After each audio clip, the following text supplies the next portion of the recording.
प्रिय भाई बहनों, आज हम भगवान बुद्ध ने कर्म के बारे में क्या बताया उसके बारे में बातचीत करेंगे।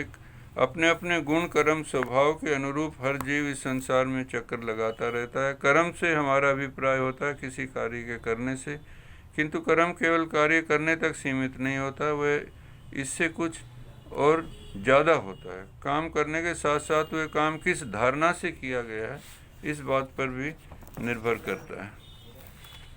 भगवान ने 3 प्रकार के कर्म बताए हैं: कुशल कर्म, अकुशल कर्म तथा सामान्य कर्म। कुशल कर्म शब्द का भाव है आज जो अच्छे बुरे कर्म के रूप में जाना जाता है, किंतु भगवान के समय में कुशल कर्म से अभिप्राय था बुद्धिमत्ता से किया हुआ कर्म, कुशलता से किया हुआ कर्म, समझदारी से किया हुआ कर्म और ज्ञान के साथ के आधार पर किया हुआ कर्म हो, उसको कुशल कर्म कहा गया था। कर्म का सीधा संबंध हमारे विवेक से होता है। ध्यान देने बात यह है कि बुद्ध धर्म में कुशल और अकुशल कर्म को अच्छे या बुरे के रूप में इस्तेमाल नहीं किया जाता। यहाँ कुशल कर्म से अभिप्राय है हमारे वे कर्म जिनके करने से हमें खुशी मिलती है। ये खुशी हमें तुरंत भी मिल सकती है अथवा कुछ समय बाद भी मिलती है, अगले जन्म में भी मिल सकती है। ये परिणाम पर निर्भर करेगा कि कर्म कुशल था या नहीं कुशल था। ठीक इसी प्रकार अकुशल कर्म के जो दुख का परिणाम देते हैं, ये परिणाम तुरंत भी महसूस होते हैं, कुछ समय बाद भी हो सकते हैं, अगले जन्म में भी हो सकते हैं। दुखद कर्म की दुखद संवेदना महसूस होगी, कुशल कर्म की सुखद संवेदना महसूस होगी। अकुशल कर्म भगवान ने 3 प्रकार के बताए हैं: शरीर से किए हुए अकुशल कर्म, वाणी से किए हुए अकुशल कर्म तथा मन से किए हुए अकुशल कर्म। शरीर से किए हुए अकुशल कर्म है जैसे जीव की हत्या करना, व्यभिचार करना, चोरी करना। वाणी से किए गए कुछ अकुशल कर्म है झूठ बोलना, बकवास करना, चुगली करना, असत्य पर आधारित बातें करना, वह सख्त या कटु बोलना। तथा मन से अकुशल कर्म है क्रोध करना, गलत को ठीक और ठीक को गलत मानना। अकुशल कर्म का परिणाम इस बात पर निर्भर करता है कि अकुशल कर्म किन परिस्थितियों में किया गया है, 1-2 बार किया है या अनेक बार किया गया है, निरंतर किया गया है। कितना कारण जितना बड़ा हो, प्रभाव भी उतना ही गहरा होगा। कुशल कर्म 2 प्रकार के हैं। अकुशल कर्म को न करना भी कुशल कर्म है।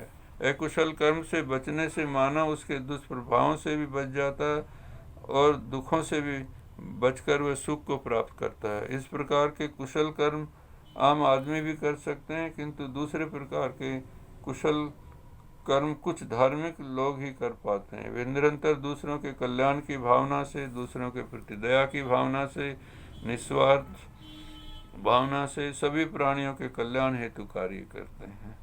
ध्यान साधना की शक्ति से, शुद्ध मन से दूसरों के लिए वे मंगल कामना करते हैं, उनके दर्द दुख को बांटते हैं, माता पिता की सेवा करते हैं, गुरुजनों और मित्रों की सेवा करते हैं। निस्वार्थ भाव से किए गए कर्म का वजन उन परिस्थितियों में और बढ़ जाता है।